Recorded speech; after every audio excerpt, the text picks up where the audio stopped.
नमस्कार, आप देख रहे हैं हल्ला बोल। आपके साथ मैं हूं अंजना ओम कश्यप। हम बंगाल की सियासत पर हल्ला बोल करेंगे, लेकिन उससे पहले आपको इस वक्त की बड़ी खबर बता दें। पश्चिम बंगाल के मुख्य सचिव ने गृह मंत्रालय को चिट्ठी लिखकर नड्डा पर हमले के मामले में पूरी जानकारी दी है।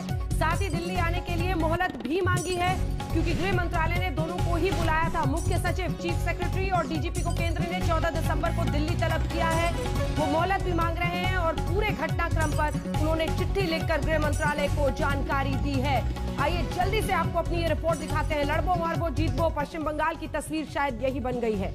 सियासी लड़ाई देखिए कहां पहुंच गई।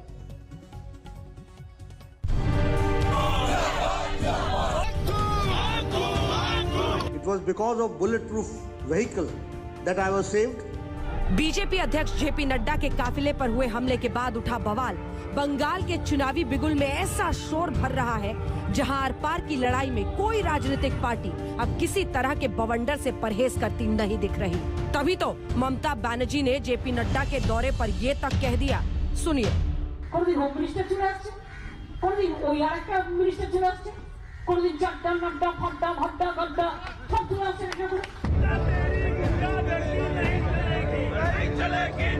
लगातार टीएमसी पर अपने कार्यकर्ताओं की हत्या का आरोप बीजेपी के तमाम नेता लगा रहे हैं। यहां तक कि बिहार की जीत के बाद प्रधानमंत्री ने सीधा बंगाल सरकार पर अलोकतांत्रिक तौर तरीके अपनाने का आरोप लगा दिया था। उनको लगता है कि भारतीय जनता पार्टी के कार्यकर्ताओं को मौत के घाट उतार करके वे अपने मंसूबे पूरे कर लेंगे। मैं उन सब से आग्रहपूर्वक समझाने का प्रयास भी करता हूं। मुझे चेतावनी देने की जरूरत नहीं है, क्योंकि वो काम जनता जनार्दन करेगी। अब बीजेपी अध्यक्ष जेपी नड्डा के काफिले पर हमले के बाद तो मुख्यमंत्री से लेकर कई केंद्रीय मंत्री ममता सरकार पर उंगली उठा रहे हैं। वेस्ट बंगाल की सरकार का ये कृत्य न केवल अराजकता की पराकाष्ठा को प्रदर्शित करता है, अपितु वेस्ट बंगाल के अंदर कानून व्यवस्था की गंभीर और बदहाल स्थिति को भी प्रदर्शित करता है। अब आपने हमारे राष्ट्रीय अध्यक्ष पर हमला करवाया, हमारे महामंत्रियों पर करवाया, जो दुनिया की सबसे बड़ी पार्टी के राष्ट्रीय अध्यक्ष हैं। क्या लोकतंत्र में लोकलाज सब खत्म हो गया है? आज सियासी बवाल कुछ और आगे बढ़ा, जब गृह मंत्रालय को बीजेपी अध्यक्ष पर हमले की रिपोर्ट देने के बाद पश्चिम बंगाल के राज्यपाल जगदीप धनखड़ ने ममता सरकार पर गंभीर आरोप लगाए। उन्होंने सीधा कहा, जहां आप अपना काम भूलेंगी, वहीं से मेरा संवैधानिक दायित्व शुरू हो जाता है। यदि अगर आप इस रास्ते से भटकती हैं, तो मेरे दायित्व की शुरुआत होती है। टीएमसी बीजेपी पर हिंसा फैलाने और अलोकतांत्रिक तरीके से बंगाल सरकार पर हमले का आरोप लगा रही है। इससे पहले भी ममता बनर्जी ने कभी बीजेपी के प्रचार पर बाहरी कहकर हमला किया, तो कभी हुंकार भरी कि बंगाल को गुजरात नहीं बनने दूंगी। बांग्ला के गुजरात बनाते हमरा देबो ना, देबो ना, देबो ना। যত ছোট ছোট হোটেল আছে তারা খোঁজ রাখুন, সব উঠেছে এবং তারা কেউ বাংলার লোক নয়। इस घमासान का चुनावों तक अंत नहीं, लेकिन लहूलुहान होती चुनावी लड़ाई लोकतंत्र की नींव के लिए ऐसा खतरा है, जो जीत हार की इस बाजी से कहीं बड़ा है। पश्चिम बंगाल में मचे बवाल पर इस वक्त सीधे हमारे साथ पश्चिम बंगाल के राज्यपाल जगदीप धनखड़ जी जुड़ रहे हैं। धनखड़ जी, बहुत स्वागत आपका आज तक पर। मेरा पहला सवाल आपसे यही, आपने कहा है कि ममता बनर्जी को समझना होगा, जहां से वो अपने काम को भूलेंगी, वहीं से मेरा दायित्व शुरू होता है। क्या ये सीधे सीधे राष्ट्रपति शासन के संकेत हैं जो आप जगदीप जी देना चाह रहे हैं ममता बनर्जी को?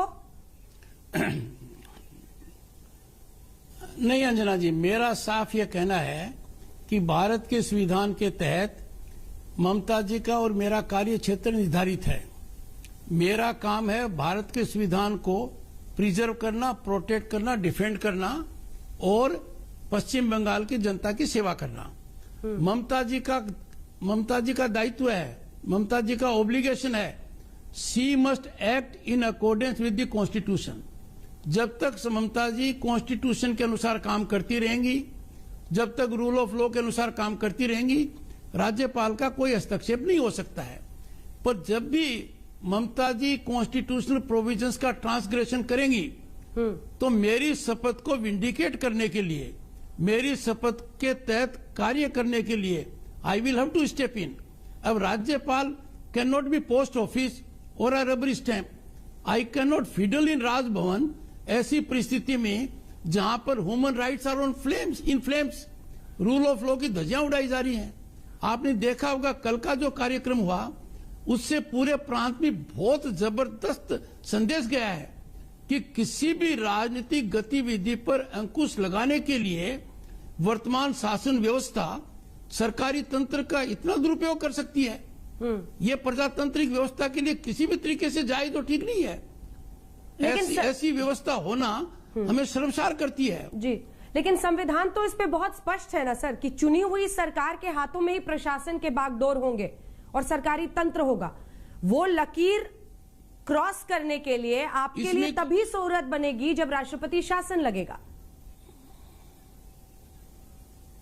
नहीं, देखिए, संविधान के अंदर मर्यादा सबकी निश्चित है, मेरे मन में कोई शंका नहीं है। ममता जी निर्वाचित मुख्यमंत्री हैं, पर निर्वाचित मुख्यमंत्री कानून के दायरे से बाहर नहीं हो सकती। निर्वाचित मुख्यमंत्री के भारत के संविधान में कुछ उत्तरदायित्व हैं, उनको उनकी कुछ ड्यूटीज है राज्यपाल के प्रति।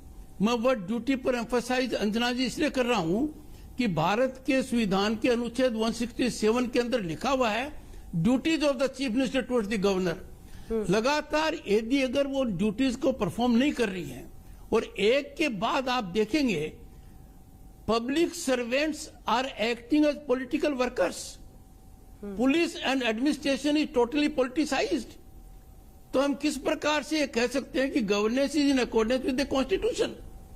और इन बातों के लिए मैं लगातार ममता जी को आगाह करता रहा हूं, लिखित में उनको कहता रहा हूं। अब आप देखिए, जो भी प्रश्न उनसे पूछा जाता है उसका जवाब न देना is not acting in accordance with the constitution.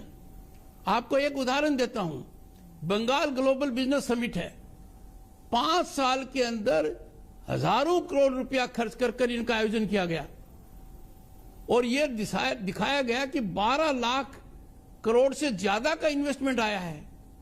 राज्यपाल तो सिर्फ इतना पूछ रहा, कहां इन्वेस्टमेंट, पश्चिम बंगाल के कौन से भूभाग में है, कौन कंपनी कर रही है। और शिकायतें मेरे पास आई हैं कि total arrangement was done to promote favouritism, nepotism, it was totally corruption. Pandemic purchase के अंदर मुख्यमंत्री ने खुद जांच बिठाई और जांच बिठाने के बाद नतीजा क्या हुआ, उसको सार्वजनिक नहीं कर रही है। उन लोगों से जांच करवा ली जो जांच के दायरे में आने चाहिए थे। सर, 2 बातें जो मैं आपसे स्पष्ट पूछना चाहती हूं, क्या पश्चिम बंगाल में जो भ्रष्टाचार के आप आरोप लगा रहे हैं, भ्रष्टाचार आपकी चिंता है या लॉ एंड ऑर्डर का चरमरा जाना? क्योंकि आपने बीते दिन की घटना के बाद जिसमें बीजेपी अध्यक्ष के काफिले पर हमला हुआ था, आपने गृह मंत्रालय को एक रिपोर्ट भेजी। गृह मंत्रालय ने डीजीपी चीफ सेक्रेटरी को समन किया है। आपने उस रिपोर्ट में क्या लिखा है जो आपने गृह मंत्रालय को भेजा? Anjana ji, you are such a senior journalist, you don't expect me to reveal my report to you, but मैं आपको इतना कह सकता हूं, कल की घटनाक्रम ने मेरी चिंताएं बढ़ा दी हैं। लगातार मैं सरकार का ध्यान आकर्षित कर रहा था। Political violence, political vendetta, political killings थमने का नाम नहीं ले रही हैं। सरकारी तंत्र का इतना राजनीतिकरण हो गया है और राजनीति का इतना अपराधीकरण कर दिया है कि यदि अगर आप रूलिंग पार्टी के राइट साइड में नहीं है, आपके कोई अधिकार सुरक्षित नहीं है। ऐसे मामले में राज्यपाल चैन से राजभवन में नहीं सो सकता। I have certain obligations, I have to perform them. मैं उनको काफी आगाह कर रहा हूं। जब मैंने सरकारी तंत्र को लगातार आगाह किया है, you are public servants, you can not be political workers, your conduct doesn't allow you to be political workers, if you act as political workers you will face consequences. बहुत से लोगों की, अंजना जी, बात समझ में आ गई है, कुछ लोगों के समझ में नहीं आई है क्योंकि they have become stake holders with the present governance. अब इस प्रकार की गवर्नेंस में स्टेक होल्डर होकर जो कोई काम करेगा और पॉलिटिकल वर्कर का काम करेगा और पैसा एक्सचेकर से लेगा, यह तो बर्दाश्त नहीं हो सकता है। राज्यपाल यदि अगर लगातार ये पूछता है कि सिक्योरिटी एडवाइजर पुरकायस्ता की ड्यूटी क्या है, वो फॉर्मर डीजीपी हैं, या रीना मित्रा जी की ड्यूटी क्या है, या आधा दर्जन अधिकारी इस कैटेगरी के हैं, उनकी ड्यूटी क्या है? तो यदि अगर ये अधिकारी ये मानकर चल जाएंगे कि हम तो रिटायरमेंट के बाद नौकरी में आए हैं, हम पब्लिक सर्वेंट नहीं हैं, मैंने उनको आगाह किया है, you are public servants, you are accountable like public servants, you have to be transparent, और आप एक्ट्स ऑफ ओमिशन और कमीशन के लिए लायबल हैं। मैं आपको कह सकता हूं, प्रजातांत्रिक व्यवस्था में सबसे बड़ा योद्धा आम नागरिक है। पहली बार मैंने आम नागरिक में बदलाव देखा है। वो इस महायज्ञ में अपनी आहुति देने को तैयार है। वो चाहता है कि पश्चिम बंगाल के चुनाव वायलेंस फ्री हो, पश्चिम बंगाल के चुनाव फ्री हो, फेयर हो, रिग नहीं हो, और यही मैं चाहता हूं। I am not a stake holder in politics. कौन राजनीतिक दल क्या काम करता है मेरा सरोकार नहीं है, अपने हिसाब से काम करें, पर कोई भी राजनीतिक गतिविधि पर अंकुश लगाता है और प्रशासन उसमें भागीदार होकर अंकुश लगाता है, वो प्रजातांत्रिक व्यवस्था के लिए बहुत बड़ी चिंता पैदा करता है। दूसरा, क्या अंजना जी आप इसी को बर्दाश्त कर सकती हैं कि अपने देश में, भारत जैसे महान देश में, विश्व के सबसे बड़े प्रजातंत्र के अंदर एक प्रांत के आदमी को दूसरे प्रांत में बाहरी कहा जाए?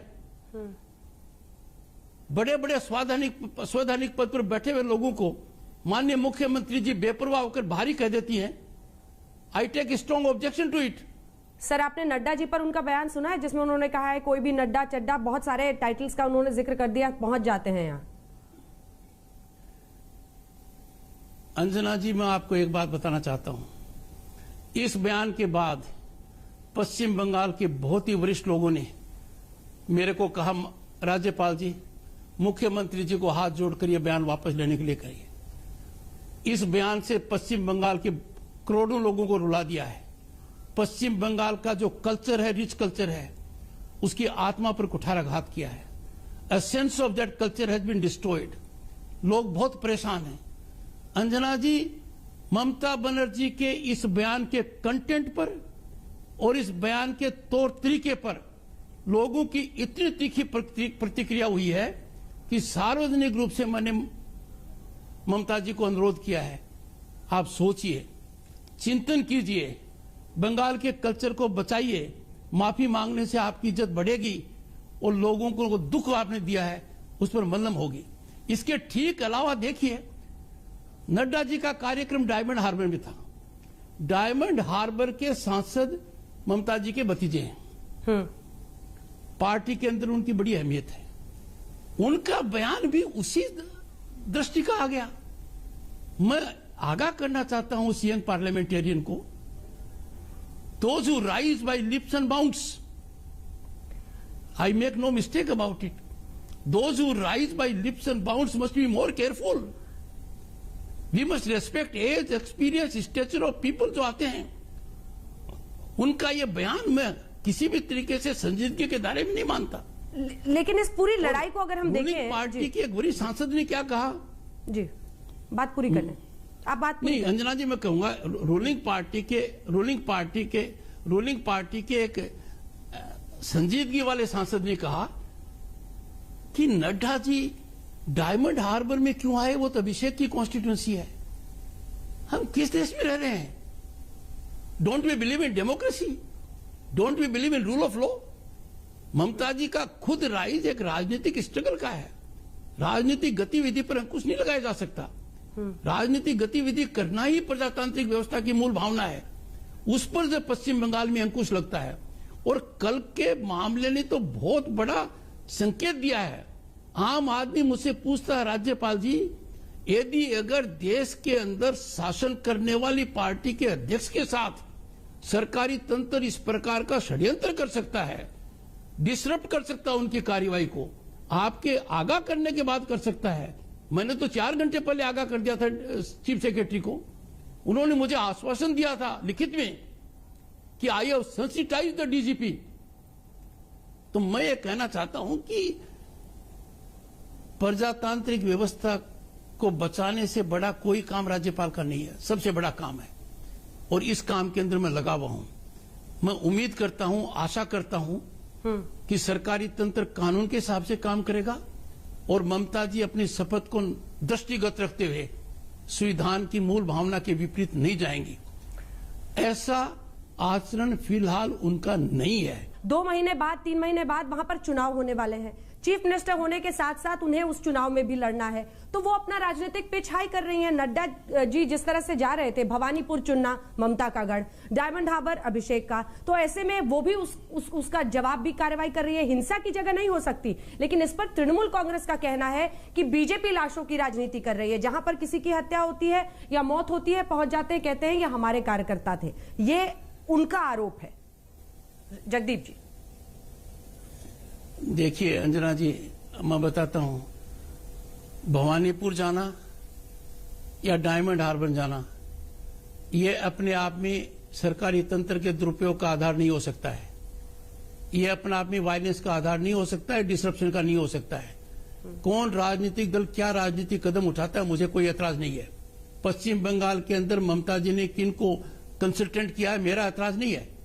पर मेरा इस बात से एतराज है कि एक टिड्डी दल की तरह उस कंसल्टेंट के व्यक्ति सत्ता के गलियारों में काबिज हो गए, पॉलिटिकल एग्जीक्यूटिव नतमस्तक हो गई और सरकारी तंत्र उनके आगे झुक गया, तो मेरे लिए चिंता का कारण है। क्या कदम उठाएंगे सर?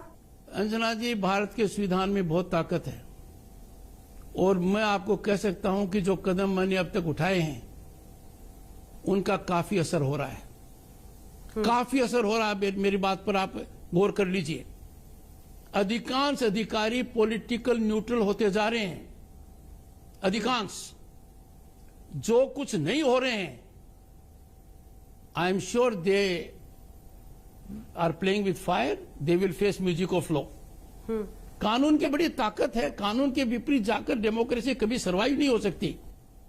लेकिन इसी वजह से जगदीप जी वो आप पर भी, राज्यपाल जी, वो निजी आरोप लगाती हैं कि आप बीजेपी की शय पर काम कर रहे हैं। क्या है ये लड़ाई? केंद्र वर्सेस ममता सरकार है या राज्यपाल वर्सेस ममता सरकार है या बीजेपी वर्सेस ममता सरकार है? देखिए, मैं आपसे कहता हूं, you are such a senior journalist, मैं जो भी मेरा कदम उठाता हूं राइटिंग में उठाता हूं।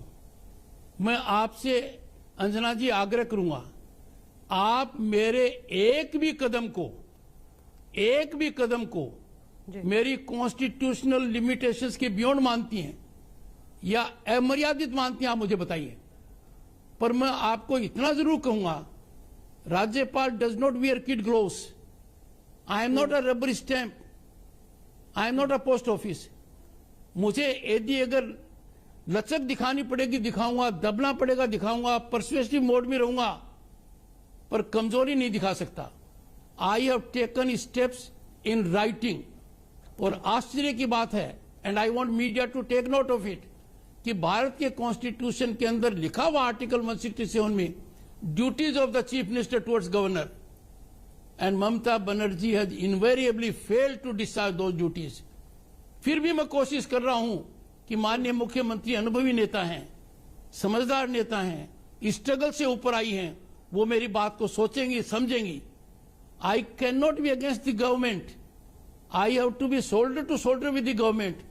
But if the government is against rule of law, against constitution, then surely I have to alert the government and if required, take steps as contemplated by the constitution. गंभीर आरोप आपने लगाए ममता सरकार पर। रहेगी हमारी इस खबर पर नजर। बहुत बहुत धन्यवाद आपका माननीय राज्यपाल जगदीप धनखड़ जी हमारे साथ आज तक पर जुड़ने के लिए। Thank you, thank you.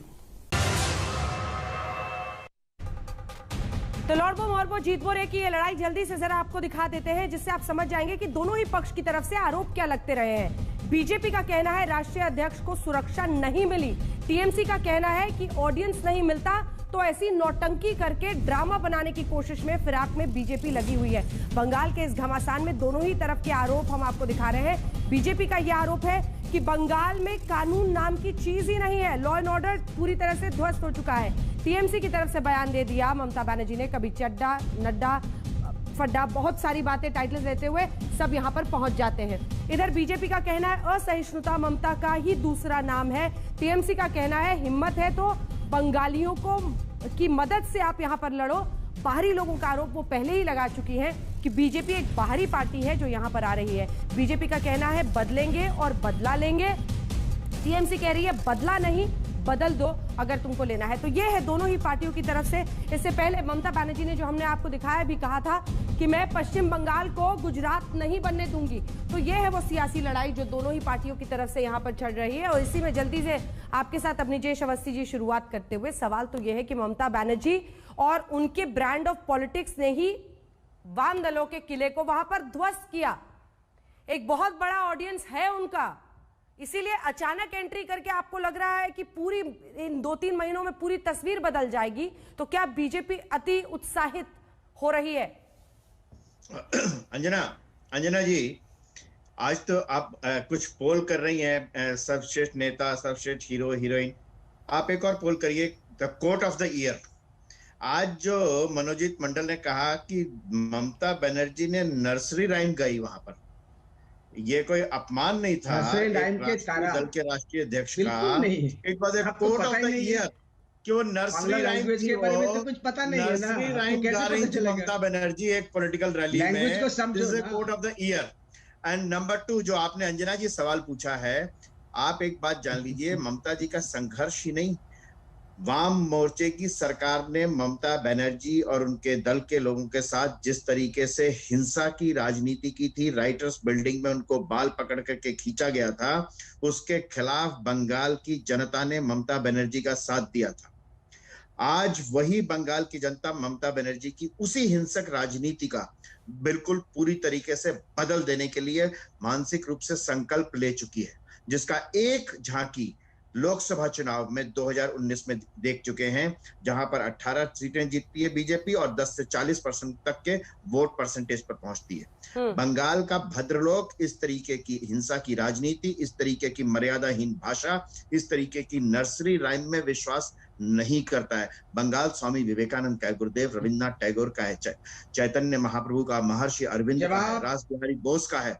ये बंगाल वो बंगाल नहीं है ममता बनर्जी जिसको ये ममता बनर्जी का बंगाल नहीं है। बंगाल की भाषा सबसे मधुरतम भाषा है भारत की सभी भारतीय भाषाओं में।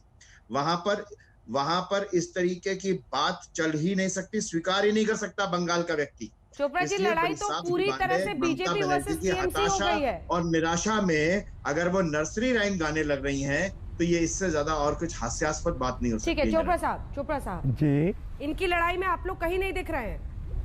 सवाल ये है कि जब लड़ाई हो रही है जनतंत्र के लिए, लड़ाई हो रही है कि हम कानून के अनुसार चलें, और हम तो उम्मीद करते हैं कि बीजेपी ममता से ही सीखे कि क्या होता है जब इनकी हरियाणा की सरकार की तरह कुछ हो रहा है। आपको मालूम है अभी किसानों के साथ क्या नहीं किया गया, जो बिल्कुल कॉन्स्टिट्यूशनल राइट्स के खिलाफ था। कैसे उनको पंजाब के लोगों को हरियाणा में आने नहीं दिया। वाम दलों ने हाईजैक कर लिया है। कोई किसी ने हाईजैक नहीं किया है। मैं आपको बता देता हूँ कि मैं भी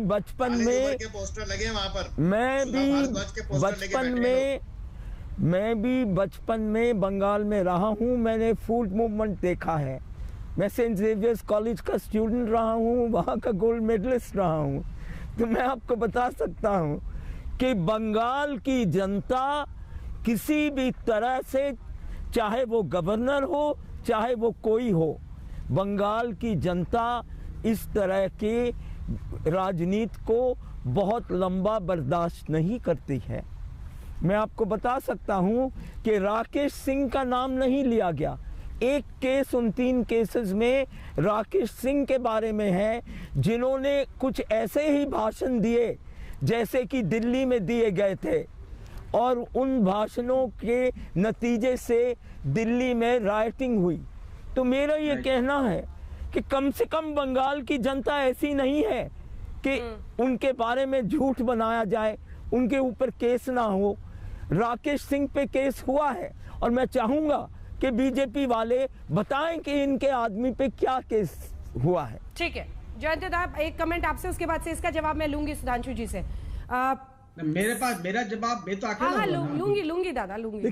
देखिए जनता जी, पश्चिम बंगाल की जनता के बारे में हर कोई दावा करता है। एक सेकंड, बहुत संक्षेप में सब दावा करते हैं कि हम जानते हैं पश्चिम बंगाल की जनता ऐसी नहीं है, ऐसी है। वो कहते हैं ऐसी नहीं है, ऐसी है। कैसी है? एक न्यूट्रल एनालिस्ट के तौर पर आपको क्या लगता है, क्या बीजेपी इनरोड्स बनाने में कामयाब हो रही है? देखिए, सबसे पहले मैं ये कहना चाहूंगा कि कोई लीडर के खिलाफ या कोई वर्कर के भी अगर कोई हिंसा हो जाए या वायलेंस हो, I should condemn it first, irrespective of party line. Nadda ji के मतलब अटैक होगा तो आई शुड कंडेम दैट। और कोई बीजेपी लीडर क्यों, किसी वर्कर के खिलाफ ही नहीं होना चाहिए। लेकिन ये भी इंफॉर्मेशन पूरी होना चाहिए कि ये जो इशू है इसमें ममता बनर्जी कह रहे हैं कि टीएमसी इज नॉट इन्वॉल्व्ड, और 3 इन्वेस्टिगेशन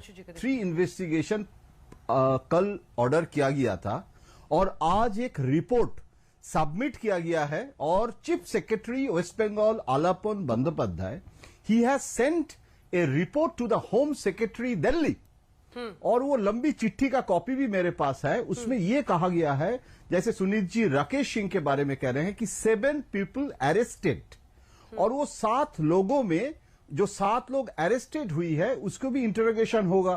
तो we should wait for the proper investigation. और वो 7 लोग में जो लोग स्वीकार कर रहे हैं कि हमने स्टोन थ्रो किया था, वो जो 7 आदमी हैं उसमें राकेश सिंह है जो विद्यासागर का स्टैचू भी तोड़ा था। तो वो राकेश सिंह वो कन्वॉय किस जगह क्या कर रहे थे, क्यों, वो टीएमसी का प्लांट है और वो बीजेपी का प्लांट है, ये सब इन्वेस्टिगेशन है। लेकिन जैसे मैं आपने बताया कि एकदम निरपेक्ष एक मैं आपको बता रहा हूं कि बेनिफिशियरी इसमें कौन हो रहा है। BJP already is a beneficiary in West Bengal. BJP कहां था? वाजपेयी अडवाणी जी के समय खाता खोला नहीं था। धीरे धीरे कॉर्पोरेशन में ऑल्डरमैन, काउंसिलर, अभी तो 3 एमएलए है, लेकिन कितना लोकसभा में कितना भारी रकम आया है। तो अगर बीजेपी को सत्ते में आना है तो बीजेपी को भी लग रहा है कि पॉलिटिकल वायलेंस, यहां जाति का वायलेंस नहीं है बंगाल में, धर्म के आधार पर वायलेंस नहीं है, लेकिन पॉलिटिकल वायलेंस में फर्स्ट है बंगाल। तो अगर पॉलिटिकल वायलेंस नहीं होगा तो शायद पावर में आना मुश्किल होगा, क्योंकि ममता बनर्जी आए थे और उसमें वायलेंस हुई थी, और सीपीएम कांग्रेस के खिलाफ भी जब आए थे तो बस और ट्रम जलाना और नहीं चलेगा नारा तो बंगाल से शुरू हुआ था। तो ये मोदी जी जो विकास बोलते हैं, अभी पश्चिम बंगाल में हम उसके खिलाफ देख रहे हैं। लेकिन आपको सिर्फ एक मेरा सवाल है कि लड़ाई जब होती है एक तलवारी से होता है, मतलब ये एक ताली भी दोनों की जरूरत होता है। लोकसभा में इतनी सीटें कैसे आ गई फिर? हाँ, वो जो सीटें इतना आए हैं बीजेपी का, नहीं देखिए, और चड्डा नड्डा बड्डा जैसी बातें बोलना तो एक झुंझलाहट दिखाता है ना अगर मिस्टर घोषाल, इस तरह की बात बोलना तो एक झुंझलाहट दिखाता है। नहीं देखिए, सिर्फ ये बातें नहीं, ये सिर्फ ये बातें बोलने से बीजेपी जीता है। हाँ। और ऐसे नहीं है, इससे ओवर सिंप्लीफिकेशन, क्योंकि anti incumbency of the governance for the 10 years ये भी है, 10 साल का ये लॉ ऑफ नेचर है। लेकिन आपको मैं कह रहा हूं कि जैसे मोदी जी देश में सबसे पॉपुलर लीडर है, ममता बनर्जी भी पश्चिम बंगाल में आज भी ममता बनर्जी के खिलाफ, बीजेपी में भी कोई ममता बनर्जी नहीं है जो ममता बनर्जी के खिलाफ लड़ने के लिए। बीजेपी में कोई ममता बनर्जी नहीं है। इंडिया टुडे का जो कवर स्टोरी था, जवाब लेते हैं प्लीज, ब्रेक का टाइम हो रहा है। फॉलो करता हूं, वो बहुत निरपेक्ष। सबसे जल्दी कमेंट लेना है। सुधांशु जी, सबका जवाब दीजिए। देखिए, पहली बात तो मैं जयंतो दा से कह दूं, उन्होंने कहा भाजपा पहले कहां थी। जयंतो दा, जब ममता जी का शायद जन्म भी नहीं हुआ था, श्यामा प्रसाद मुखर्जी जी ने जब जनसंघ बनाया था, जहां तक मुझे याद है पहली विधानसभा में 11 या 12 एमएलए आए थे जनसंघ के, पश्चिम बंगाल की विधानसभा में, तब तो ममता जी का जन्म भी नहीं हुआ था। अब आज की बात मैं कह रहा हूं, यदि बेनिफिशियरी की बात कहें तो जो ममता जी के साथ हुआ, जैसे बताया गया कि राइटर्स बिल्डिंग में उनको खींचकर किस तरीके से लाया गया, अभी अवस्थी जी बता रहे थे, वो क्या बेनिफिशियरी बनने के लिए ममता जी ने किया था। और फिर जो लोग बेनिफिशियरी की बात करते हैं, आज वो ये कह दें कि पूरे देश में जो तथाकथित मॉब लिंचिंग की जितनी बातें करते थे उसमें भी बेनिफिशियरी एंगल देखते हैं कि नहीं। मुझे हाँ या ना में उत्तर चाहिए, अन्यथा ये नहीं हो सकता कि एक बंगाल में कुछ और देश में कुछ और मैं मनोजीत मंडल जी और जयंत दोनों से कहूंगा, ये आप अंदरूनी बाहरी की बात करें। अरे श्री अरविंदो ने कहा था कि हिमालय मेरा मणिमुकुट है, विंध्याचल मेरी मणिमेखला है, पूर्व और पश्चिम घाट मेरे जंघाएं हैं, पैर हैं। मैं भारत हूं जहां से वंदे मातरम कहा गया, जहां विवेकानंद ने कहा गर्व से कौन हिंदू है, जहां से श्यामा प्रसाद मुखर्जी कश्मीर में जाके बलिदान दे दिए। क्या हो गया है कि आज अंदरूनी बाहरी और जो बाहरी हैं, उस रोहिंग्या पे क्यों नहीं बोलते, उस बांग्लादेशी घुसपैठिया पे क्यों नहीं बोलते, जो 7 सर बाहरी और अभी जवाब देंगे आपको। जवाब अरे मेरे को देने दीजिए ना जवाब। नहीं क्या आपको मालूम है कि श्यामा प्रसाद मुखर्जी इस तरह से डिबेट नहीं होते यार, मेरे को बोलने दीजिए। देखिए आपको बाहरी क्यों कहा जाता है? गुरुदेव रविन्द्रनाथ टैगोर का बाग प्लेस आपने कह दिया शांति निकेतन, उनको क्यों लाना चाहिए? और काल परसों ये कहा नड्डा जी, काल क्या कहा? गुरुदेव को नोबेल प्राइज मिला दिसंबर माह से। आपको जानकारी नहीं है तो पूछ लीजिए, क्यों इंसल्ट करते हो? और बोलना ही चाहिए। अरे नहीं, मेरे को बोलने दीजिए, किसी को नहीं रोका अंजना जी, मेरे को बोलने दीजिए। आप डिबेट करते हो इस तरह का हड्डा चड्डा नड्डा गड्ढा पे, जिससे मिट्टी का रसगुल्ला के लेके आप 3 दिन डिबेट किए होते। कोई डिस्कोर्स होता है, सीरियस डिस्कोर्स के पास होते हैं। बंगाल में कोई इसके बारे में चर्चा नहीं कर रहे हैं। ये जो अरेस्ट हुआ बिल्कुल सही है, लेकिन आपको तो ये सुनना नहीं चाहिए। पड़ेगा सुधांशु जी, एक लाइन ब्रेक लेना पड़ेगा। शुक्ला जी और मनीष शुक्ला का कातिल भी पकड़ा गया। सुधांशु जी एक लाइन। नहीं, जहां मैं बैठा हूँ ये जादवपुर यूनिवर्सिटी, आप पैसा नहीं दिया यूजीसी के, 100 करोड़ देना चाहिए। बंगाल में बवाल है क्योंकि बंगाल में चुनाव है। इसी पर आप हल्ला बोल में देख रहे हैं चर्चा। देखते रहिए आज तक। नमस्कार, मैं हूं अंजना ओम कश्यप। हमें उम्मीद है ये वीडियो आपको पसंद आया होगा। लेटेस्ट खबरों के लिए यूं ही देखते रहिए आज तक, और इस वीडियो के पसंद आने पर लाइक, शेयर एंड सब्सक्राइब करना ना भूलें।